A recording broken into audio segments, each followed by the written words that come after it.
நம்மளோட அந்த home tour வீடியோல அந்த பிளான்டர பத்தின நெறைய கொஸ்டின் வந்து கேட்டுட்டே இருக்கீங்க. இது வந்து நான் மீஷோல தான் ஆர்டர் பண்ணி வாங்குனேன்.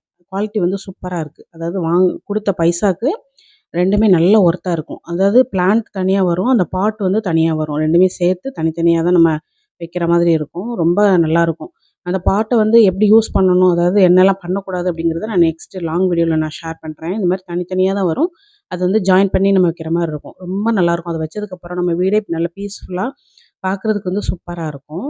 அன்னைக்கு வந்து இளநீ வேணும் அப்படின்னு சொல்லிட்டு நவீனே போய் வாங்கிட்டு வந்திருந்தான்.